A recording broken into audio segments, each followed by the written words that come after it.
Greetings and welcome. My name is Jason Kinesko, and I'm the president of Harrison College. I would like to take a minute to thank those who helped make this event possible. Thank you to our color guard and bugler. All are representatives of T.C. Howe High School of Indianapolis.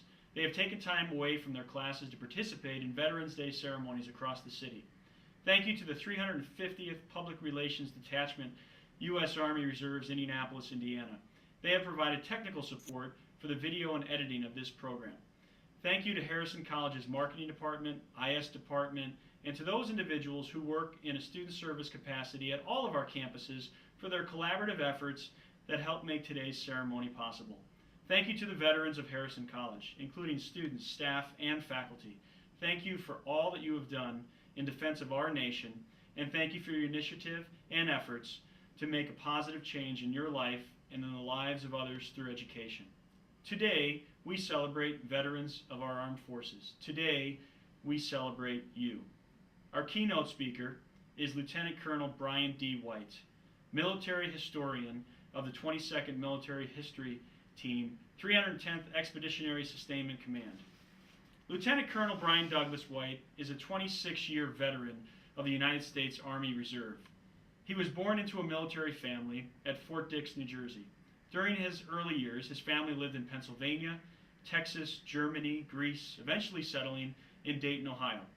Brian is a graduate of Central State University in Wilberforce, Ohio. Lieutenant Colonel White holds a Bachelor of Science degree in Industrial Engineering Technology. He also received a reserve commission as an infantry second lieutenant and attended the Infantry Officer Basic Course at Fort Benning, Georgia. Lieutenant Colonel White has attended the Bradley Fighting Vehicle Commander's Course, Infantry Officer Advanced Course, Adjutant General Captain's Career Course, and the Combined Services Staff School. He is also a graduate of the Command and General Staff College. Over his years of service, Lieutenant Colonel White has held such positions as Training Officer, Company Commander, Battalion Supply Officer, Division Inspection Program Coordinator, Engineer Observer Controller Team Chief, and Command Historian. Lieutenant Colonel White spent 11 months in Iraq as the 10th Mountain Division Command Historian. He currently serves as the commander, 22nd Military History Detachment. Lieutenant Colonel White's awards include the Army Achievement Medal, Korean Service Medal, Overseas Training Ribbon, National Defense Service Ribbon, Global War on Terrorism Expeditionary Medal, Iraq Service Ribbon, and the Meritorious Service Medal. Lieutenant Colonel White is the proud father of Brian Jr., 20 years, Alicia, 12, and Evan, 10. He is active in youth sports and coaches Pee Wee football and youth wrestling. Ladies and gentlemen, let's give a warm welcome to Lieutenant Colonel Brian White. I'm Lieutenant Colonel Brian White. I'm honored to speak to you as we honor Veterans Day, our Hoosier veterans, and their families. I wish to extend thanks and gratitude to Mike Harmon and Ramon Cooper of Harrison College for such a distinguished privilege. Let me first begin by speaking of two time-honored military traditions. These hold great meaning in that they are characteristic of the military and its way of life. They're important because they're inseparable as a part of our military day-to-day activities. First, Reveille. This signals the troops to awaken for morning roll call. It is used to accompany the raising of the national colors. Reveille is votes when the flag is raised in the morning and honors paid to it.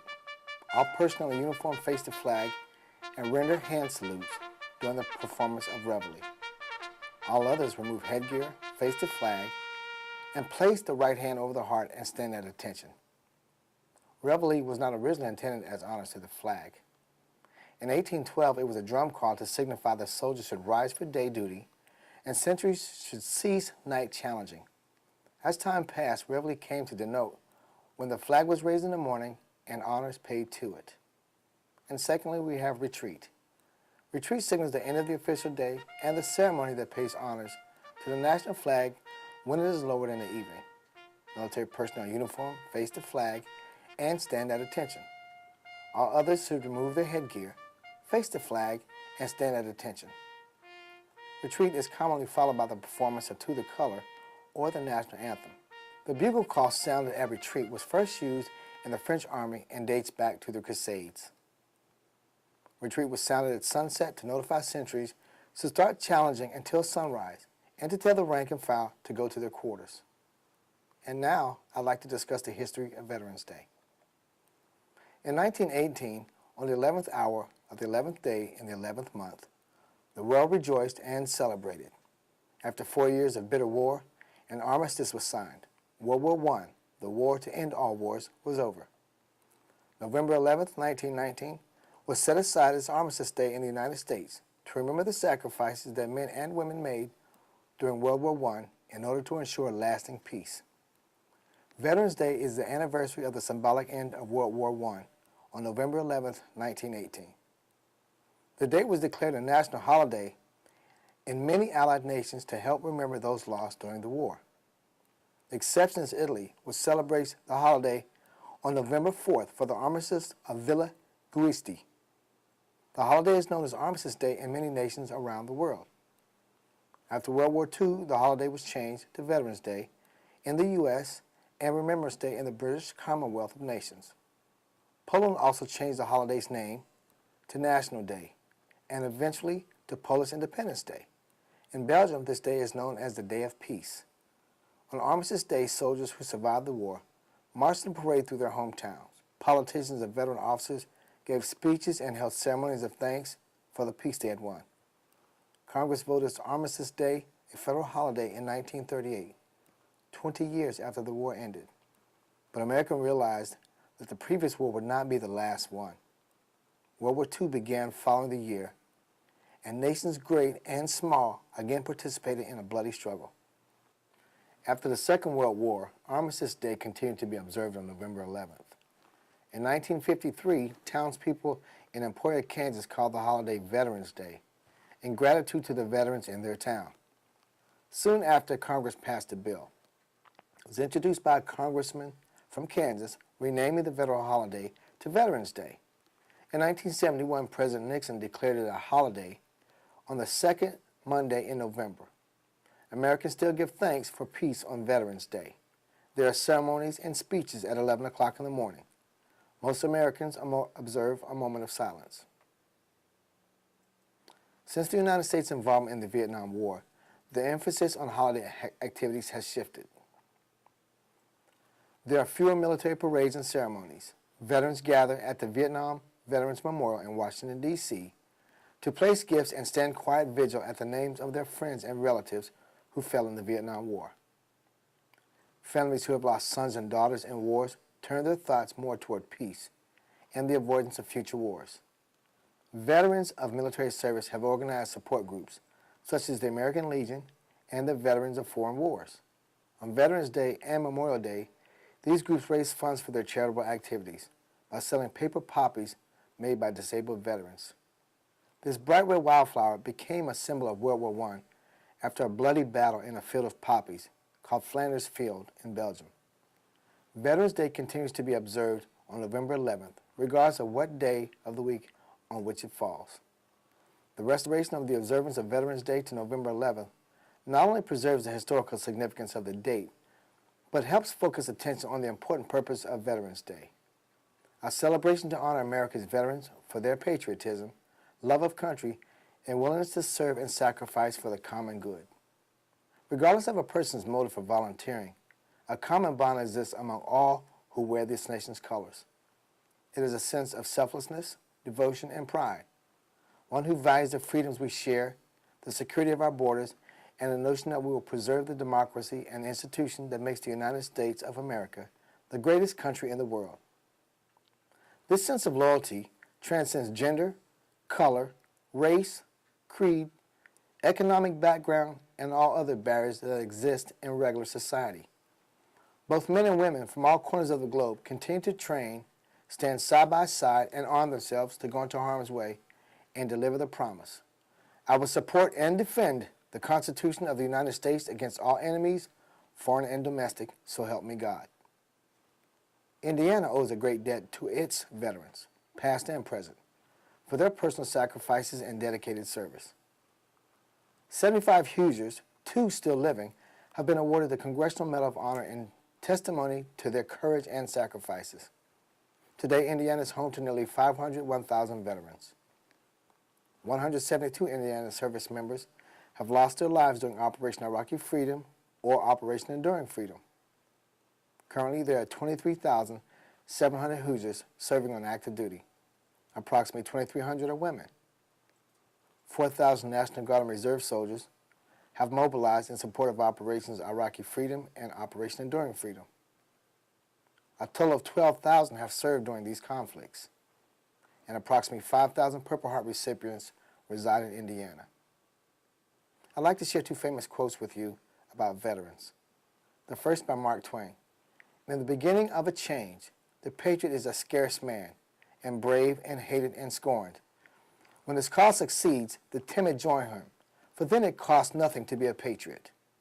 And the second, for it has been said so truthfully that it is the soldier, not the reporter, who has given us the freedom of press. It is the soldier, not the poet, who has given us freedom of speech. It is the soldier, not the agitator, who has given us the freedom to protest. It is the soldier who salutes the flag, serves beneath the flag, whose coffin is draped by the flag, who gives that protester the freedom to abuse and burn that flag. President Barack Obama said the following regarding our veterans. We have a sacred trust with those who wear the uniform of the United States. From the Minutemen who stood watch over Lexington and Concord, to the service members who served in Iraq and Afghanistan. American veterans deserve our deepest appreciation and respect. Our nation's servicemen and women are our best and brightest, enlisting in times of peace and war, serving with honor under the most difficult circumstances, and making sacrifices that many of us cannot begin to imagine. Today we reflect upon the invaluable contributions of veterans and reaffirm our commitment to provide them and their families with the essential support they were promised and have earned. We also pay tribute to all who have worn the uniform and continue to serve their nation as civilians. Many veterans act as coaches, teachers, and mentors in their communities, selflessly volunteering their time and expertise. They visit schools to tell our nation's students of their experiences and help counsel our troops returning from the theater of war. These men and women possess an unwavering belief in the idea of America. No matter where you come from, what you look like, or who your parents are, this is a place where anything is possible. Our veterans continue to stand up for those timeless American ideals of liberty, self-determination, and equal opportunity. Today we honor the heroes and we rededicate ourselves to the next generation of veterans by supporting our soldiers, sailors, airmen, Marines, and Coast Guardsmen as they return home from duty. Our grateful nation must keep our solemn promises to these brave men and women and their families. They have given their unwavering devotion to the American people, and we must keep our covenant with them. In closing, I say to you, if you enjoy your freedom, thank a vet. Thank his or her family, too. We could not do what we do without them. They are the reason, the supporters, and the bearers of all our hopes. Finally, I wish you Godspeed, continued successes, and a hearty congratulations for all each of you has accomplished, and for what you have yet to do. God bless America and its veterans.